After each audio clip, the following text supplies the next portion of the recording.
Assalamu alaikum, hurmatly telegörçüler. Efirde Oboda Oroza teleberisi anı men Sakı Sadıkov albaramın.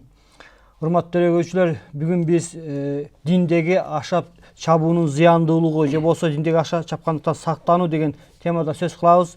Биздин бүгүнкү конок Кыргызстан мусулмандарынын дин башкармалыгынын үгүт насаат бөлүмүнүн башчысы Билалидин Ажи Сайпиев. Куш келипсиз. Assalamu alaikum. Билалидин Ажи, деги эле бул диндеги аша чабуучулук деген эмне? Мына ушундан баштасак. Bismillahirrahmanirrahim. Абдан жакшы тема коюпсуздар. Жараткан Алла Таалага мактоолор болсун, пайгамбарыбызга салаваттар болсун.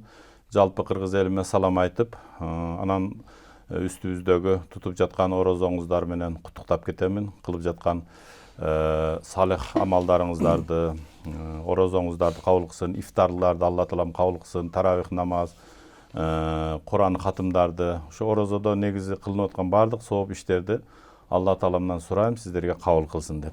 Анан негизи аша чабуу деген дин деген өзү жашоо. Дин деген өзү бир насаат. Динде эки нерсе болот. Бирөөсү акыйда маселеси, бул ишеним, экинчиси амал маселеси, бул аткаруу. Ошол ишенимдеги аша чабуу жана аткаруудагы аша чабуу болуп экиге бөлүнөт. Алла Таалам Кур'ан-ы Каримде я ахлал китаб ла таглу фи динукум деп Аялдар сүрөсүнүн 171-аятында эй китеп ээлери, бизге чейинки коомдор, Инжил окуган, Тоорот окуган, Забур окуган коомдорго ушундай буйрук болгон экен. Диниңерди аша чаап кетпегиле депчи. Мына ушул буйрук жалпы кыямат кайымга чейинки адамдарга тиешелүү. Ислам динине дагы негизи эле карманууда ошол аша чаппоо жөнүндө айтылган буйрукта. Анан пайгамбарыбыз Мухаммад саллаллаху алейхи вассалам айткан экен мубарак хадисинде iyyakum wal ghulu fid din fa innama ahlaka man kana qablakum al ghulu fid din. Силер өзүңөрдү аша чаап кетүүдөн токтоткула, сактангыла. Себеби силерге чейинки коомдор, элдер өз динини кармаганда аша чаап кетип, ойрон болгон, талкаланган дейт да. Мана ушул аяттын негизинде пайгамбардын хадиси да бар да. Мана ушундай. Эми маселен конкреттүү бир мисалдар менен айтсак, маселен намаз окуудагы аша чабуучулук деген эмне, орозо тутуудагы аша чабуучулук эмне, кайсы бир амалдарды, башка дагы бир амалдарды аткаруудагы аша чабуучулуктар кандай болот, ушуларды айтсаңыз. Ал жөнүндө айта турган болсок, албетте пайгамбарыбыз Мухаммад саллаллаху алейхи вассаламга үйүнө, пайгамбардын үйүнө 3 киши келет да. Келген пайгамбардын амалдары жөнүндө, түнкү амалдары, күндүзкү амалдары жөнүндө сураганда, аларга жооп беришет. Пайгамбардын үй бүлөсү. Анан алар айтат, биз каякта экенбиз, пайгамбар каякта экенбиз, пайгамбар десек бизден аз аткарат турбайбы деп, ушундай жооп кайтарышат. Анан бул кабар пайгамбарыбызга жеткенде, анан пайгамбарыбыз айтат, силер бирөөңөр айтыпсыңар, күнү түнү намаз окуйм деп. Бирөөңөр айтыпсыңар, күнү түнү орозо кармайм деп. Бирөөңөр айтыпсыңар, өмүр бою аялдардан алыс болуп, таза өтөм, үйлөнбөй өтөм деп ушундай сөз айтыпсыңар. Бирок мен силерден көбүрөөк Алла Тааладан корком дейт да, пайгамбарыбыз айтат. Мен силерге караганда көбүрөөк Алла Таалага жакынмын. Бирок мен кээ бир мезгилде намаз окуйм, кээ бир мезгилде окубайм. Эс алам. Кээ бир мезгилде түнкү ибадаттарды кылам, кээ бир мезгилде уктайм түндөсү. Мен деди аял алып үйлөнөм, мага дүйнөдө жаккан эң жакшы нерселердин бирөөсү намаз, экинчиси аял, үчүнчүсү жыпар, атыр. Мана ушунун үчүн мен үйлөнөм дагы, балалуу чакалуу болом дегенде, анан баягылар ушунчалык өкүнүп калган да. Себеби менин жолумду кармабастан аша чапкандар менен эмес деген. Демек, ушул жерден түшүнсөк болот, мана ушундай. Кээ бирөөлөр келип пайгамбарыбызга айткан, мен ошол жалаң эле кулчулук кылып Кудайга үйлөнбөстөн өтүп кетсем, баягындай ушундай өзүмдү пычып алсам деген сөздөрдү айтканда, пайгамбарыбыз ага тыюу салган. Бизде андай жок шариятыбызда депчи. Мына ошонун үчүн пайгамбарыбыздын аша чаппагыла деген сөзүнөн ушундай түшүнсөк болот. Албетте Кур'ан-ы Каримде Алла Тааланын буйругу бар. Ла юкаллифуллаху нафсан илля вус'аха. Жараткан Алла Таалам алы жетпеген, күчү жетпеген пендени буйрукка салбайт. Мисалы үчүн бөбөктү намаз оку дебейт. 10 жашар баланы мисалы үчүн намаз оку дебейт. Мына ушундай эле күчү жетпеген пендеге буйрук кылбайт. Качан 16 жашка чыгып, 15 жашка чыгып балык болгондо, качан бир киши болгондон кийин анан үйлөнүүгө, ажыга барганга, мисалы үчүн бай болуп калса зекет бергенге анан уруксат берет да, пайгамбар буйрук да берет. Ошонун үчүн фарз амалдары бул сөзсүз түрдө аткарыла турган Алла Тааланын буйругу, бунда аша чабуучулук болбойт. Фарзды мусапыр болсоң да, үйүңдө жүрсөң да, оорусаң да, сакайсаң да аткара турган сөзсүз милдет. Ошондой эле сүннөттөрдүн сүннатул худа, сүннатул заваид деп коет. Бекем баягындай бекемделген сүннөттөр бар. Мисалы үчүн намаздын, 5 вакыт намаздын сүннөттөрү, ошондой эле мына сакал сүннөтү, мисалы үчүн ошондой эле селде, ошондой эле узун чапан кийип жүрүү, булар адамга оор келбей турган сүннөттөр да. Ал эми нафил, ошонун эле артында нафилдер бар. Нафилде адам баласы өзү каалаганча аткарат. Бирок ошол нерседе чектен чыгып кетпеш керек. Мисалы үчүн пайгамбарыбыздын доорунда бир инсан келип пайгамбарга айтты: пайгамбарыбыз деди, мен 2 күндө бир деди. Bir ayda 15 gün orozo кармайм. Мурда бир пайгамбар ушундай кармаган экен деп, шуну далил кылат. Пайгамбар айтат, жок дейт. Мурдагы үммөт күчтүү болгон, бирок менин үммөтүм алар 50 маал намаз окуса, менин үммөтүм 5 эле намазга буйрулган. Ошон үчүн сиз дүйшөмбү күнү, анан бейшемби күнү, биринчи күнү, анан 4-үнчү күнү кармасаңыз жакшы болот дегенде, жок, мен күч кубат барда мен ошентип өмүр өткүчө кармайм деп сөз берип коет, ант ичип. Ошол кишини өмүрүнүн аягында көргөндө арман кылганын укту кээ бир сахабалар. Мен ошондо пайгамбардын айтканын эле кылып, жумасына 2 жолу, айына 8 жолу эле кармабаппын. Азыр уже кыйналып бара жатам. Колумдан келбей калды деген экен да. Ошондон чыгат, Кудайым буйрса, аша чабуу ошол көргөзүлгөн чектен, нормадан көп аткарып коюу, бул аша чабуунун түрүнө кирет да ушул. Эми Билал ажы, мына бизде дагы бир маселелер бар. Бир инкарлар деп чыгышпады беле? Өзүнчө топ. Анан алар баягы үй жайын таштап салып, бирото эле ушу дин жолуна кетип калышты. Ушундай бир амалдарды аткарабыз деп. Анан ошол эле мезгилде бизде табилик жамаат деле кайсы бир деңгээлде жакшы, эми алга каршылык жок, бирок биротоло дааваттын артынан кетип калгандар да бар да, үй бүлөсүн таштабай. Ушуларда кандайдыр бир акча чабуучулук болобу? Эми албетте, аша чабуучулук дегенде өзүнү ашыкча тамактан тыйып коюу. Мисалы үчүн бүгүнкү күндө адамдын ден соолугунун жакшы болушу үчүн организмге 85% глюкоза керек. 15%, 10% мисалы үчүн белок керек. Жумуртка, эт, фасол, лоя дегендей. Ал эми 5% май керек. Эми ошондон тыйып сала турган болсо, кан азайып же башка болуп кетиши мүмкүн. Бул ла тушаддиду ала анфусикум, өзүңөрдүн напсиңерге оор кылбагыла деген да. Мисалы үчүн бүгүнкү күндө чет мамлекеттерде жалгыз эле балалуу болот экен. Же болбосо балалуу болбой деле коет экен да. Анан ошо жалгыз баланын дагы диетага отургузушуп, жалаң эле чөп чар менен баккан ата-энелер бар экен. Буларга даже соттун өкүмүн чыгарышып, балага зулум бергендиги үчүн ушундай бир жоопкерчиликке тарткан да күндөр болот. Демек, баланын ла танса насибака мина дүния дейт. Бул дүйнөдөгү насибиңди унутпа дейт да. Иш ли дүнияка кааннака ла тамут абадан. Бу дүйнөгө мамиле кылгын, сен түбөлүк өлбөй турган сыяктуу эле. Ва амалли ахиратка кааннака тамуту гадан. Ал эми акыретиңе орозо кармаганда, намаз окуганда, эртең өлүп калгандай зарыл деп бил дейт да. Ошону кармап калды. Албетте, даватчыларда көп деле мисалы үчүн аша чабуучулук байкалбайт. Болгон эле бүгүнкү күндө зарылчылык көбүрөөк элге агартуу иштерин жүргүзүп, көбүрөөк элге иштейли, үммөттүн мисалы үчүн жалпы коомчулук агартуу иши жүрүп, эл ыймандуу болуп калса жашообуз жеңил болот деген бир максатта кылышып жүрөт. Албетте буну көп деле аша чапкан.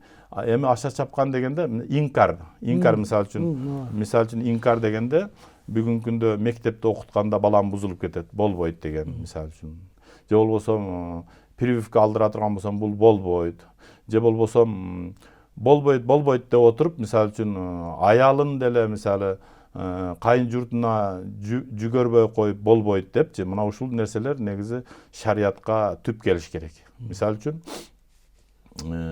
1 жылда бир аялды алыскы туугандарыма барып көрүп, дидар көрүшүп, чейре жазып, сагынычымды таркатып келем десе, эркектин тоскоонго акысы жок да. Бир жумада бир кайнатасы менен кайненеси келип кызыбызды көрүп турабыз десе, киргизбегенге укугу жок да. Алар киргенге укугу бар да, кызыны көрүп кеткенге. Ушундай анан жылдап, 3 жылдап, 5 жылдап ата энегесине көргөзбөй, бул билимсиздиктин эмеси. Негизи жалпы эле элге айтам да. Анан ошондой эле мисалы үчүн кыргызда бир сөз бар. 40 жашка чейин кой же, 40 жаштан кийин кой жегенди кошуп же деген сөз да. Чөп жарды анан кийин баштасаң боло берет. Себеби баягы анан мисалы үчүн бизде камырды көп жейби? Кытай элинде, Вьетнам элинде камыр күрүчтү буудайды такыр жебегендиктен аларда бир оорунун түрү бар. Ошонун витамини жетишпейт экен да. Кыргызда андай оору жок да. Ошоның үчүн ар бир нерсенин өзүнүн нормасы болгону жакшы болот, аша чаппастан. Бизде айылда мында бир 5-10 жылдар мурдары бир тарикатчылар деген чыккан да. Тарикатчылар чыгып анан ошондо мындай өзүнчө бөлүнүп намаз окушуп, күнү түн намаз окушуп, түндөп намаз окушуп, чогулуп кайсы бир деңгээлде ыйлашып, анан ушу коомчулук ошондо бир ушуларга бир каршы туруп, ичине бир жекжаатчылык да пайда болгон да. Ушулар кандай ушулардын маселеси? Бул маселе туура эле маселе. Себеби дин 3 түрдүү жол менен таркайт да. Биринчиси даават, бүгүнкү күндө бизде дааватчылар кылып атат. Экинчиси тадрис деп коет, медреселерде сабак берүү аркылуу. Анан үчүнчүсү тасаввуф, ошентип устаз, шакирт, эшан, пир болуп, биз негизи Орто Азия эли фикх маселеси боюнча Ханафи мазхаб. Акыйда боюнча Матуриди акыйда. Ханафи мазхабында Матуриди акыйдада көбүнчө. Анан тарикат боюнча баягы Алла Таалага такыбачылык кылып, жол тутуу боюнча Накшбанди. Мына бүгүнкү күндө бизде Накшбанди тарикатыны кармаган көп жамааттарыбыз бар, элдерибиз. Алардын туткан жолу абдан туура. Болгону бир нерсени эстен чыгарбаш керек.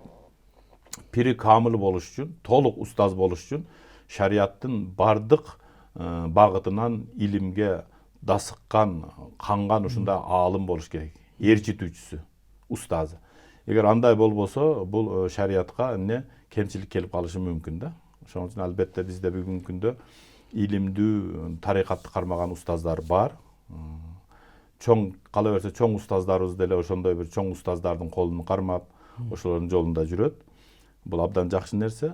Дагы бир сөз бар да, макал.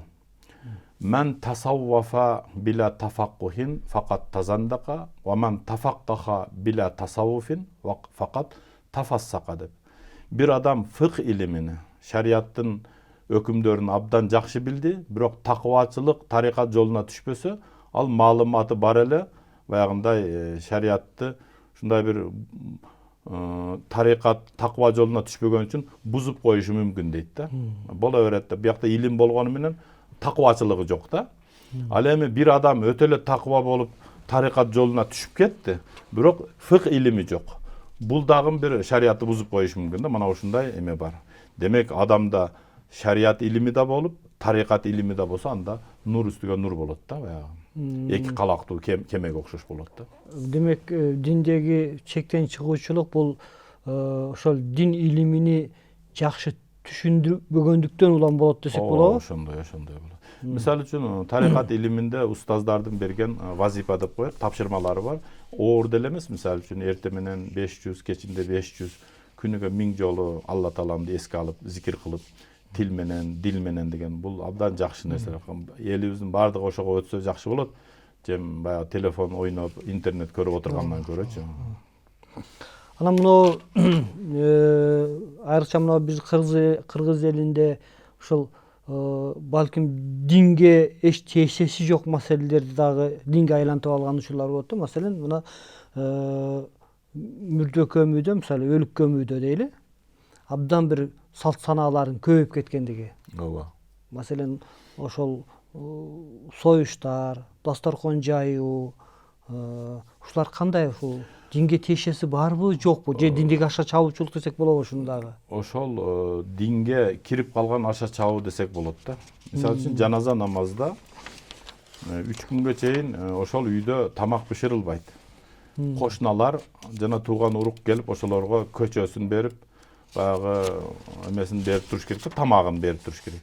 А бизде өлгөндүн үстүнө көмгөн болуп, ошол жерде жылкылар, букалар союлуп, баягы кайгы болуп жаткан үйдө ошондой бир тамак аш болуп тойго айланып кетет да. Бул деген нерсе ошол аша чабуудун бир түрү ушул. Эмеден чектен чыгып кеткен. Чектен чыгып келди. Динде жок да болмаса, динде жок. Бирок аны динге айлантып алышкан. Динге айры салт болуп калды. Салтка айланыш, ооба. Каракулжада азыр жакшы эмек кылышты, ушу союшту токтотуп, башка эмек кылышып, 1-2 ай болду го. Жакшы демилге болду. Жалпы аксакалдар, эл, депутаттар биригипчи. Ошондой эле көп жерлерде бар, мисалы үчүн. Баткендин кээ бир жерлеринде бар, мисалы үчүн Кадамжайдын кээ бир жерлеринде бар. Айыл аксакалдары биригип туруп эле мына суук мареке мындай болот. Той топо мындай болот деп бардыгын чектеп баягы кылган жерлер бар бүгүнкү күндө. Элибизде канчалык дин агартуу, түшүндүрүү иштери көп жүргүзүлө берсе, барып иретке түшүп калат. Ысырафкерчилик өзү харам болот да. Ысырафкерчиликке жол бербеш керек. Эми адал харам маселеси боюнча дагы бир маселе келип чыкты ошол жерде. Ушул адал харам маселесинде дагы аша чабуучулук болобу? Себеби айрым таква адамдар, молдолор, маселен, көпчүлүгү бирөөнүн үйүнө кирип чай ичпейт. Же болсо ашканага кирип чай ичпейт, же кээ бирөөлөрдүн үйүнө да кирип, балким мунун эти тазабы, эти таза эмес деп чын ниети менен чакырып атса дагы. Өзү негизи фатва деген бар, анан таква деген бар да. Бирөөнүн үйүнө бардыңыз. Ал жерде бул байке балким пара алат, паракорлуктан мага тамак биширип берип жатса керек деген күмөн боло турган болсо, анын дыйканчылыгыны, анын айлыгыны, анан бирөөгө кызмат кылганда берген, мисалы үчүн баягы өкмөттүн берген айлыгы бар. Мына ушул жактарын эске алып туруп, тахар мага берген тамагы мына ушул адал тамагынан берди деп жейлет. Ишеним менен болуп жейлет. Ал эми бир эле коркунуч, жаназа намазга барганда, мисалы, биз курактуу адам кайтыш болду. 40-тын төгөрөгүндө мисалы. Анан анын бир балакатка жете элек 5-6 баласы бар. Ошол жерде союлган мал ошо жетимдин акысы болот. Ошо ким ошол жаш адам өлгөн болсо, анын наристелеринин жетимдин акысын жеп алса, кыямат күнү ашказандан от чыгат дейт да. Куранда аят бар да ушул. Мына ушундан абайлаш керек. Эгер жетимиз 80-90го чыккан аксакал, анын небере чеберелери бар.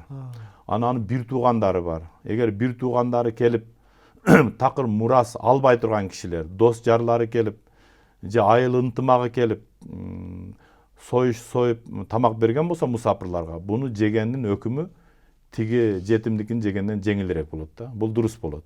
Түшүндүңүзбү? А тиги такыр дурус болбойт. Жетимдин акысы кирип кетсе.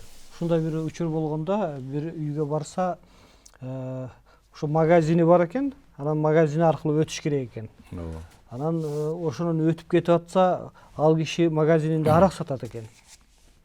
Анан баягы таква адам ошону өтүп кетип, анан үйүнө кирип, магазинине барганда эле айтып барат, бул арак сатат экен да. Демек сен тапкандарыңдан, акчаларыңдан баягы жасаган тамагың арам болушу мүмкүн деп анан кирбей кетип калды дейт.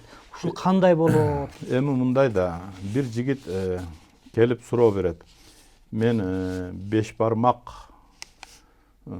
саткан жерге барып иштейин десем, официант болуп. Ал бурчунда бир кичинекей бар экен, ошол жерде пиво сатат экен. Мисалы ушундай суроо да. Десе, анда элдин бардыгы, шаардын эли ошол жерге 5 бармак жейм деп келет. Адал ниетте, ак ниетте. Ал жерде иштесеңиз боло берет. Ал эми бир жерде пиво сата турган бар. Ал пиво сата турган бардын бир чекесинде кичинекей бир бурчта закускасыга ошондой ашлямфу 5 бармакты коюп коюптур да. Ошол жерге барып 5 бармагы бар экен го, бир кичине 1% адал болобу десең, ал жерде иштеген арам болот. Себеби элдин бардыгы пиво ичкени барат да баягы жерге. Ошондой кээ бирде көпчүлүгү эске алынат шарият боюнча. Жанагы мисал кандай болот? Үйүнө кирип кетип атат. Процентке, жалаң процентке берген ломбардтар бар мисалы. Жалаң процентке берген банктар бар. Бир адал жери жок да. Ошол жерге барып пол жууса болот. Ал пол жууган ал сен процентке такыр тиешең жок. Ооба. Кароол болсоң такыр тиешеси жок. Ал жерде акчаңды коюп, ал жерде тең шерик болуп иштесең, ошондо сен арамга аралашасың да. Деген түшүнүк чыгат да. Ошон үчүн жалпы эл Кудайым буйрса, адалды билген сайын жашоо жеңил боло берет. Адал жашоо башталган сайын баягындай монополия же болбосо баягындай немелер жоголот да. Элдин бардыгы телегей тегиз болот адал жашоодочу. Жана башында бир жакшы сөздү баштадык эле. Динде согуш маселеси да каралган депчи, согуш маселеси каралган. Эми согуш маселесиндеги аша чабуучулук деген эмне? Азыр бүгүнкү эми азыркы современный согуш дегенде ордунда туруп эле тиякта атып салат. Ал жакта бала да өлүп атат, мал да өлүп атат, чоңу да өлүп атат баары бирдей. Бүгүнкү күндө согуш маалымат согушу болуп жатат дүйнөдө. Маалымат согушта бир элди жамандап, шыбап, аппарат жетекчилери, мисалы үчүн кимде спутник болсо, кимде интернет болсо, бирөөнү четтетип эле абдан жамандап, ошо маалыматын таркаткан ошол аша чабуу болот. Мисалы үчүн бүгүнкү күндө Аныгын билбей туруп эле эмне болсо эле мусулман коому мойнуна алды, ушул терактты мусулмандар мойнуна алды. Булар мойнуна алды деп коюп атат. Чындыгында экөө бири-бири менен урушуп атат. Мусулман мойнуна алды деп койсо, өлүгүн көрөн ошо мусулман эч бир тынчыбады деп эл кала берет да. А бу жакта оппозиция менен позиция урушуп атат да. Ал жакта саясат. Саясат болуп атат. Мына ушул аша чабуу болот. Бир элди, бир коомду, бир улутту ошондой каралап коюу да. Мисалы үчүн чыныгы согуш өзү негизи кылыч менен чыгып, балбан билектер бири-бири менен согушат да. Мурда ошондой болгон атам замандачы. А бүгүнкү күндө шаардын үстүнө эле бомбалар таштап коюп атат. Шаардын үстүнө эле жалпы массовый поражение кылып коюп атат. Булар бардыгы аша чапкандык болот. Чыныгы аша чапкан деп ушуну айтат да. Согушта чындык калбады да. Ал эми албетте Алла Таалам ар бирибизге туура түшүнүк берсин. Мисалы үчүн аша чабуучулук мисалы үчүн партиялардын ичинде болушу мүмкүн. Атаңдашууда өзүнү өтө эле мактап, өтө эле көп убадаларды берип, өтө эле көп баягы сөздөрдү айтып салышы мүмкүн. Башка бирөөнү жамандапчы. Же болсо бир жамааттын ичинде болушу мүмкүн. Биздин жамаатыбыз туура, биздики жакшы, силердики жакшы эмес деп өздөрүн мисалы үчүн өзгөчө кылып көрсөтүшү мүмкүн да. Ислам жамааттарындачы. Ошон үчүн мына аша чабуучулук мына. Ал эми мисалы үчүн ажыке ар бир нерседе өзүнүн чеги болот да, нормасы. Мисал үчүн алып көрөлү. Мисалы ысык өлкөлөргө барсак, мисалы үчүн Арабияга ажылыкка барсак, кондиционер бар. Эң муздагы суу 16 гольд деп турат. Эң ысыгы 32. 32 менен ал жерде отуруш мүмкүн эмес да. 16да кирип, анан менингит болуп калышы мүмкүн бир айда адамчы. Ошого каршы укол берет бизге. Эң жакшысы орточосу бул 22 менен 24 болот да. Күнү түнү үшүбөйсүң да, башка да болбойт. Эл ошону 16га коюп алса, бул өтө муздак болот да, ооруп келет. Ошол жактан эле пневмония болуп, бронхит болуп келет да. Ошондой эле мисалы үчүн машина менен бир жака бара жатасыз. 180 скорость менен айдасаңыз тоголонуп кетиши мүмкүн, ала салып кетиши мүмкүн. Эң орточосу 80 менен 90 да. Мына ушундай. Башкарылат. Ошол, мына ушул аша чабуу деген ушул. Шашкан бул шайтандын иши болот. Албетте көп угуш керек, көп билиш керек. Шариатта баягы шашкалактык шайтандын иши дейт. Сабырдуулук Алла Тааламдан деп ушундай айтылат да. Эми ушул шариатка байланыштуу мыйзам ченемдерди өзгөртүү, фатва маселелеринде аша дин адамдары тарабынан, молдолор тарабынан аша чабуучулук кандай каралат маселен? Эми аша чабуучулук фатва маселеси боюнча баягы шариат эрежелерди өз алдынча өзгөртүп жиберген учурлар да болот да. Ооба, албетте. Аша чабуучулук мисалы 3 түрдүү казы болот деген. 3 түрдүү казынын бирөөсү таптакыр өкүмдү түшүнбөстөн туруп, чечим чыгарса туура болуп калды да, болжол менен. Мына ушул аша чабуучулук тозокко барат дейт. А бирөөсү бар, өкүмдү туура чечимин билип турат. Ошол жабыркаган адамга пайдасын билип турат. Бирок бул жактагы адам үстөмдүк кылып пара берип койгондук үчүн туура чечимди туура эмес чыгарып бергенди үчүн дагы тозокко кетет дейт. Ал эми туурасы кандай болот? Өкүмдү билип турат, чечимдин кандай экенин билип турат, адал менен арамды билип турат, туура чечим чыгарган ошол бейишке барат деп казынын 3 түрүн айтканда хадисте. Ажообуз дагы айтып кетпеди өткөндө, бул өзү хадис. Ал эми ишенимди аша чабуу, мисалы үчүн пайгамбарларга келе турган болсок, пайгамбар ар бир коомдун өзүнүн ичинен чыгат. Өз эне тилинде коомго Алла Тааланын буйруктарын, кабарларын жеткирген ушул 124 миңден ашык пайгамбар келген. Ошолорго Алла Таалам Куранда аша чаап кетпегиле деген 2 түрү бар экен. Мисалы үчүн пайгамбарыңарды мага теңеп Кудай кылып албагыла деп. Мисалы үчүн Иса пайгамбарды ким пайгамбар десе бул туура динде, ким Кудай десе бул аша чаап кеткен болот да. Бул ширк болуп калат. Кудайга теңеп бир пендени дагы Кудай кылып алганда. Же болбосо аткарууда, амалда. Умар разияллаху анху бара жатса бир үңкүрдө бир адам өтө жүдөгөн, өтө кор болгон, чач сакал муруту өскөн, дербиш болуп калган, Кудай деп отурганын көрөт да. Аны ошол жерде ыйлайт. Ыйлаганда бул мусулман эмес, бул христиан динидеги, бул монах андаймда деген суроо жоопту беришет да, достору. Дегенде ошого ыйлап жатам да деген да. Эмне үчүн десе, амилатун насибатун тасла наран хамия деген Куранда аят бар дейт. Туура эмес ишенимдеги адамдар өзүнү кор кылат. Ахиретте туура эмес ибадат кылган үчүн тозокто да кор болот деген да. Мына ушул мааниде мен бу дүйнөнүн да рахатын көрбөйт, ахиретте да рахат жок ушул кишиге деген да. Эгер аткан огуң жебең кийикке тийсе анда разы болосуң, тийди деп. А булутка кете берсе кандай болот? Туманга кете берсе кандай болот? Ибадатың ошондой түз болбосо ошондой болуп калат да. Ошонун үчүн бизде Сибатыл Ажизин деген китеп бар, Орто Азияда өтө машхур, белгилүү. Софа Аллаяр буга жазган. Ал ошол китепте айтат, акыйда билбеген эл шайтанды ээрчиген эл дейт. Ишенимди билбеген эл. Анын 1000 жыл кылган кулчулук бардыгы жел дейт да. Абага эле кетип калат. Алла Тааланын ысмы затын танып, ошого ибадат кылса, анан максаттагы ибадат болот экен да. Анан билбей эле тоо ташка, мисалы үчүн бутпарастык каяктан келип чыкты. Индияда бир Ганч деген өрөм бар. 1000ден көп Будданын түрү бар. Тирүү адамдар бар, энеден туума кып жалаңаш. Ананда түрү бар да, ар нерсени коюп алып сыйынуу. Ошолор каяктан келип чыккан десе, ошолор адилетсиздик, зулум көп болгондуктан арзу муңун ошол Буддадан сурап, ошол динге айланып кеткен экен да. Бүгүнкү күндө дүйнө жүзүндө эң күчтүү программист, баштары эң кыйын иштеген индустар барып алып ошол болбогон нерсеге сыйынып отурганы. Ал нерсе чындыгында жүрөктөн чыгыш кыйын экен да. Ата бабам сыйынган деп. Булар каяктан келип чыкты? Нух пайгамбардын убактысына чейин жок болчу. Нух пайгамбардын убактысында Вадда деген, Суа деген, Ягус деген, Яук деген, анан Насыр деген жакшы салих пенделер болгон. Өтө таква пенделер болгон да. Анан булар өтүп кеткенден кийин балдары андай чыкпай калды. Анан балдарынын оюна шайтан бир ой салды.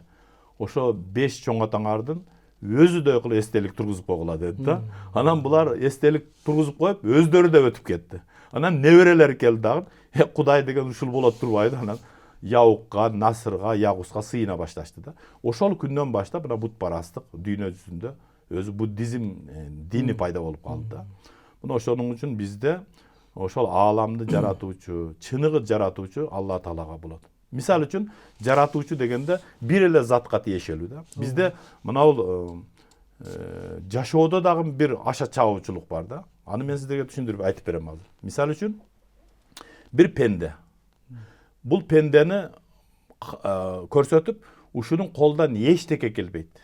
Бул жөндөмү жок, күчү да жок, пикири да жок, ою да жок десең, ушуга зулум кылган болот экен, ушуга кордук берген болот экен да. Шариятта бул дурус эмес. Алла Таалам акылдуу кылып жаратты. Алла Тааланы тааный турган кылып жаратты акыл менен. Ибрахим пайгамбар тоодо отуруп күндү карады Кудай бекен деп, айды карады, башканы карады, акыры акылы менен барып отуруп Алланы тааныды да. Демек акылдуу. Бул бир. Кор кылып коюшу мүмкүн адамды. Эгерде бир адам айтса, мен Бүгін ушундай нерсе жараттым. Менин жараткан нерселерим деп офисиге кирип көрсөттү. Мен жараткан нерселерим деп жаратпай эле жазган ырларын көрсөттү да. Шуну жараттым десе күнөөкөр болот. Бул аша чапкандык болот да. Түшүндүңүзбү? Ошонун үчүн жараттым деген сөздү пенде айтпаш керек. Мен жасадым деш керек. Мен кылдым, мен оңдодум, мен түзөдүм, мен жаздым деп айтыш керек да. Жараттым деген сөз пендеге болбойт. Бул аша чапкандык. Эми үчүнчүсү Кур'ан-ы Каримде туурасы кандай болот? Ва ма ташауна илля айяша Аллах. Силердин каалаганыңар болбойт, жаратуучунун каалаганы болот. Ошон үчүн биз Кудайым буйурса, эртең ушундай кылабыз. Кудайым буйурса, бүрсүкүнү мындай кылабыз деп сүйлөшүш керек. Качан пенденин каалоосу менен Алла Тааламдын каалоосу үстөмдүк кылган кезде ошол ишке ашат. Мисалы үчүн, пендем санап 1000 кылат, эгем санап 1 кылат дейт. Мына кече биздин Кадамжай районунда, Орозонун 14-үндө, 13-үндө 15 минут дөл жаап, өрүк менен кара черешняны жерге жексен кылып салды. Бүт өсүмдүк жок кылып салды, Халмиондочу. Мына ушунда айтышат да, 15 минут болду дейт ошо дөлдүн жагын. А биз мында мисалы үчүн кышка көмүр алайлы дедик эле, отун алайлы дедик эле, эртең сентябрда балдарга кийим кечек кылайлык, китеп алайлы дедик эле. Пенденин ойлогону болбой, кыстаган турмуш тагдыр жеңип койт да. Бул эми, бул жеңил нерсе. Биз буга ыраазыбыз. Бирок канча чоң кырсыктар болуп кетти. Жер жутуп кетип атат. Топон баласы каптап Нух пайгамбардын мезгилинде 9 миллиард адам өлүп кеткен. Кыскасы ошондой чоң кырсыктардан Аллам сактасын деп, дайым буйурса, Кудайым буйурса деп айтыш керек да. Мен жараттым, анан мен андай болбойт бул шариятта. Эми чындыгында андай болсо, бул аша чабчулук биздин турмушубуздун бардык тармактарында кадам сайын болуп атат. Бар бүт эле жерде. Маселен, мисалы үчүн бир сөзүңүзгө кыстырма. Бала тарбиялаштагы аша чабуу. Баланын күчү жетпеген нерсеге зордуктай берсең, акыры бар ошол жерден тажап калат бала. Анан такыр ошол жака барбай койт. Мисалы үчүн кулун туулганда эле өзүң минип алганда өмүр бою мингизбей коет ошо. Сен аны алдалап көндүрүш керек да. Мисалы үчүн бала бир кичине кылмыш кылып койду. Урсаң ыйлады. Ыйлаганыга ачууң келип кайра ура бердиң, акыры бир денесине бир запкы келтирип койдуң да. Инвалид кылып койдуң, ура берип. Мына ушул аша чабуучулук болот. Бала ушул мисалы үчүн ушул нерсе канча турат? 100 сомдук стакан. Шуну сындырып койгондо бүгүн эмес, эртең тарбияла дейт да, ачууң кеткенден кийин. Ушул 100 сомдук нерсени сындырып койдуң балам. Эми жүр барып, мына 100 сомго сага шоколад алып берейин дедим эле. Шоколад жок сага балам. Барып эми буну Фрунзе магазининен алып келип ордуна коёлу десең, шоколад жегиси келген бала бушайман болуп, 10 күнчө бушайман болот. Экинчи ошол ишти кылбай турган болот да. Ал эми бүгүн эме кылсаң, анын сенин жазаң 1000 сомдук болуп калышы мүмкүн да. Ошон үчүн аша чапкандык зордук зомбулукта да бар. Бүт эле нерседе бар. Могу адамдарды ошо жердин үстүндө эмес, жердин астында эмес, жердин үстүндөгү дагы теңсиздиктер. Маселен, Алаша көрүстөнүнө барсаңыз өзү шаар болуп калган. Буюс жанагы сизди буюстар тургузуп алганы жөнүндө айтып атам да, өтө чоң каражаттар кеткен. Азыр бул өзүнчө бир бизнес да, буюс жасоо деген. Ал оңой нерсе эмес. Мына ушуларды кантип түшүндүрүп түйүп салса болот? Шунун бир аша чапкандык экендигин. Мисалы үчүн, кыяматтын бир белгиси путунда пайпагы жок, жылаң аяк, үстүндө кийими жок. Кой багып жүргөн, курсагы ачка койчумандар кыяматка жакын үйдү бийик салыш боюнча бири-бири менен жарыша баштайт дейт да. Атам жашабаган үйдө жашап атабыз бүгүнкү күндө туура. 5 этажга чейин салышып атат. Подвалы мененчи. Бул бир атаңдашуу, аша чабуу, бул бир. Экинчиси өлүк өлгөндө 5 жылкыга чейин кетип атат. Көзүм менен көргөм, молдо болуп жүрүп 30 жылдык тажрыйбамда. Үчүнчүсү дача. Дачасы бар, бүт бардыгы атаңдашуу болду.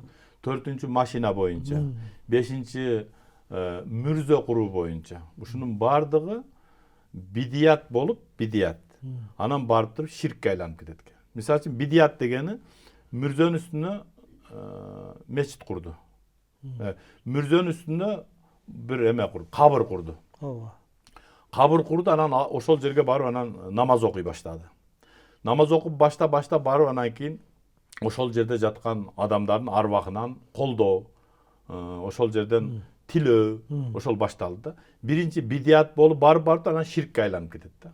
Ошондой кылбаш керек. Бул аша чабуучулук бидиятка алып барып анан ширкке алып барат. Пайгамбарыбыз Мухаммад алейхиссалату вассалам айткан, ар бир бидият буну орусчасыга жаңылык киргизүү, нововведение деп коет шариятка.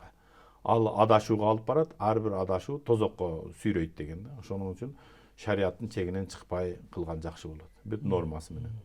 Акыркы сурообуз болсун. Мына биз баарыбыз намаз окуйбуз, мечитке барып карап тургандан ушулда бир жамааттын ичинде бир жамаат бар да.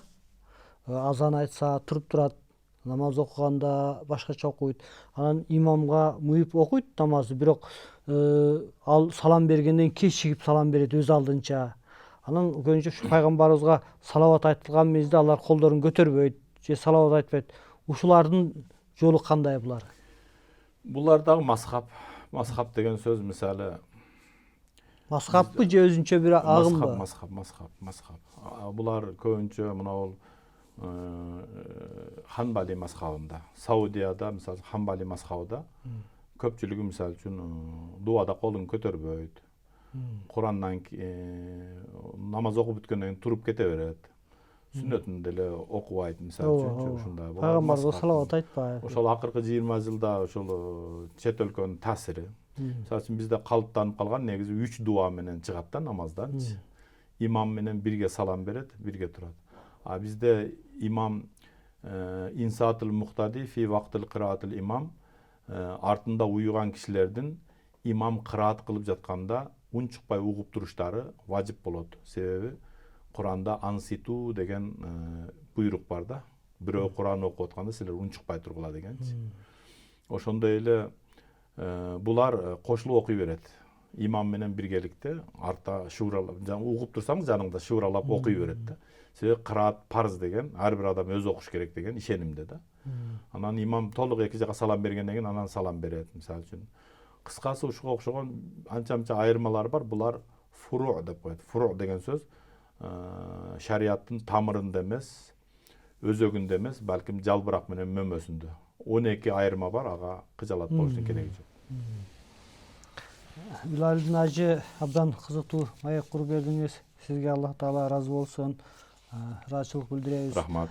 Анан эми Алла Таала биз баарыбызды ушу аша чабуучулуктан сактасын. Алла сактасын. Ошол урматтуу телекөрүүчүлөр, биздин телекөрсөтүүбүз соңуна чыкты. Ошону менен кайрадан жолугушканча саламатта болуңуздар.